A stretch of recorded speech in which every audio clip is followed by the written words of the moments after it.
Today, I just want to talk to you about something that's very important during retirement, and that's really just how to stay healthy and happy in our retirement. Now, I chose this reason, or I chose this topic, I guess, today, because right now, so many of our friends are getting ill. And honestly, in the past 3 months, 6 people that we know have passed away. And that includes relatives and friends. And that's 6 people in 3 months. Now, I know we're at that age where, it's bound to happen, but it really scares me enough to want to talk about it and to make a few changes in my own life and maybe work on this journey together. So, my motto at Life Starts at Retirement has always been make your retirement remarkable.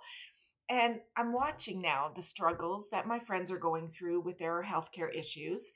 And frankly, it's really hard when they're not healthy or when you're not healthy to try to get good health care, to try to still live a life, to try to still function. It's difficult.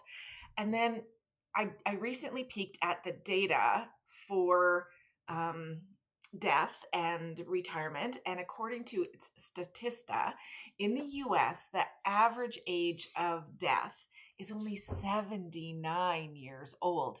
Canada, it's a little bit longer, it's 83. And men pass away well before women. The average age of death for men is only 76, scares the daylights out of me, and it's 83 for women. That's crazy. It scares the daylights right out of me because we're moving closer to that number. So, although this does sound like a very depressing topic, I'm hoping to inspire both myself and anyone else who may need to hear this to take control of their lives, both your physical and your mental health, and really make your retirement remarkable no matter how much time you have left. So let's get started. Number one, let's talk a little bit about our physical health. Staying active after you retire and as you age is crucial for maintaining your overall well-being. I used to be so active. I used to walk every day. I used to swim laps 3 or 4 times a week. I used to walk on the golf course. Now we take a golf cart. But then I developed what I've heard it called is the used to disease, right? It's where you used to do all of these things, and it's easier to sit on my little lazy boy and watch TV and play games on my tablet than it is to stay active. But honestly, regular exercise really is needed at this stage of life. It boosts your mood. It improves your sleep, which I definitely need. So here are just some thoughts to consider if you also have the used to disease. So I think walking is probably the easiest. Just a little walk in the park or a walk down the street can really do wonders for your health physically, but mentally. You're walking, you're out, you're doing something, you have a purpose. It's wonderful. Yoga.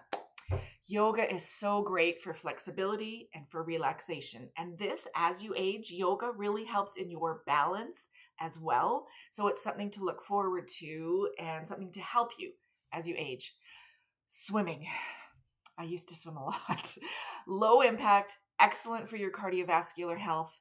And if you're not able to swim or you're not a swimmer, walking in the pool. Again, low impact, so anyone can do it, and it's so good for you. And then strength training. We don't need to necessarily do what we used to do, but it really helps maintain muscle mass and, more importantly, bone density. So those are some just easy ideas to get us off of the used to disease. Now, one of the most important things, however, is to choose activities that you enjoy. Stick with them. And so for me personally, I'm going to add dancing to that list. So what I like to do is I stick a YouTube video on the TV and dance. And I know I look a little bit goofy, but I don't care. I enjoy it and it's fun and it's for exercise. So let's talk also about nutrition. Everyone knows eating a balanced diet is really key to finding your best health. But for me personally, my top 3 favorite foods are bread, pasta, and rice. I could eat those every day, every meal, but that's not good.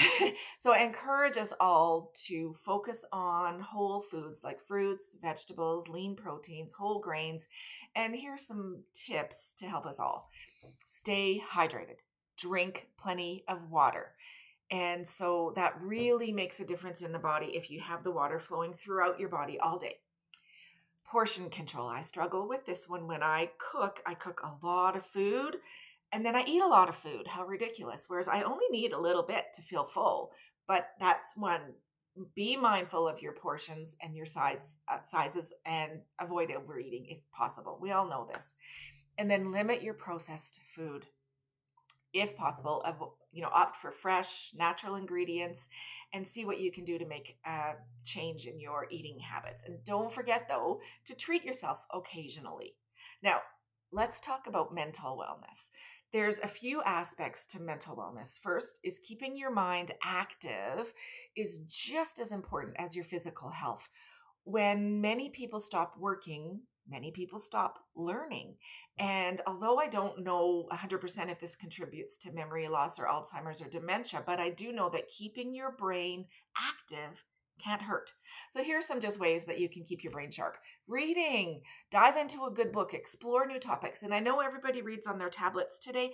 I love the feel of a paper book in my hands. I just love that. So reading, explore new topics, move outside of your comfort zone, but keep your brain active by reading. Puzzles and games. Again, if you're on your tablet, they're great. Crossword puzzles, puzzles, Sudoku, any of those kind of board games are great. And then learning new skills. Take up a hobby, learn a new language maybe. Those are some easy things to just incorporate into your life. Now, more about mental wellness. Is it an attitude? I don't know. Is it a promise to yourself? Is it a way of life? I'm really not sure how to categorize it or if there is a category for it, but mental wellness can make or break your retirement. So here's a few more ideas to help you just adjust to retirement and then ultimately to make yours remarkable. So stay socially connected. For me, engaging in social activities and maintaining relationships are vital for my well-being. Even here's what happens to me often. So before I go, oh, I've got to go to here, or I'm going to meet people here. And oftentimes I'll go, ugh.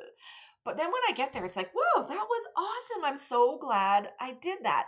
And in particular for me, even though I'm an extrovert or somewhat of an extrovert, in particular for me, if I'm going somewhere new, if I've joined a new club, I'm taking a new class, I'm golfing with new people, I get nervous. I can feel the anxiety. And then again, I force myself to go, take a deep breath and go. And 99.9% of the time, I enjoy it. So I encourage you to join new clubs, attend community events, participate in classes that might interest you, because connecting with friends, family, peers really can help you combat the feelings of loneliness and can provide a purpose for you in your retirement. And then oftentimes I find I let things simmer in my mind. And then next thing you know, I'm imagining all these horrible scenarios. And so some techniques such as meditation, mindfulness, deep breathing exercises, again, yoga can help us manage the stress that we might feel, but also manage the craziness. I don't know about you, but the craziness that goes on in my mind. And it promotes a calm mind and it promotes a good, balanced life. So taking the time for relaxation and self-care is very essential for overall mental wellness. This one I put in here, it says set meaningful goals. Now, I was a huge goal setter when I was in corporate world. I set goals, I achieved them, I worked on them, I had lists, and then when I retired, it was like never setting a goal again. But I do now, I set meaningful goals. So I set a little bit different. I believe retirement should be lived on your terms. And I believe, though, that retirement is also an opportunity to pursue new interests and passions. And so I set meaningful goals, something that means something to me, whether it is learning a new skill or volunteering or traveling. It gives us a sense of meaning and purpose and fulfillment. So meaningful goals. I also believe hobbies, classes, I've talked about it a bit, groups. Try to find a hobby that you enjoy, that you can do with people, and that you can do yourself. Again, a sense of purpose and a source of joy. Nature. Spending time outdoors can really be incredibly rewarding and rejuvenating. And I find that I spend more time outdoors when I'm in Arizona in the winter than I am in the summer in Calgary. And I think, again, somehow your mind works weirdly. When I'm in Arizona, I feel like I'm on vacation and I can go for a walk and I can do this and I can, go to the lay at the pool. But when I'm in Calgary, somehow I feel like I need to be working. And so I don't enjoy life as much. Something I'm trying hard to change, but enjoy nature. Volunteering. Giving back to the community can provide you with a huge sense of fulfillment and gratitude. And speaking of gratitude, practice gratitude. Take a moment each day to reflect on what you're thankful for. By doing that, it can improve your overall health and your outlook on life. Now, I did a video recently on what my 13-year-old granddaughter called YOLO. So she said to me something about YOLO, Grandma, and I went, what's YOLO? And of course she rolls her eyes, YOLO. You only live once. So I'll put that video in the comments for you, but keeping a gratitude journal, practicing gratitude, and understanding you only live once. So let's make our retirement remarkable, can really have an impact on our lives. And then if you're feeling overwhelmed or struggling with your mental health or your physical health, don't hesitate to reach out and seek professional help.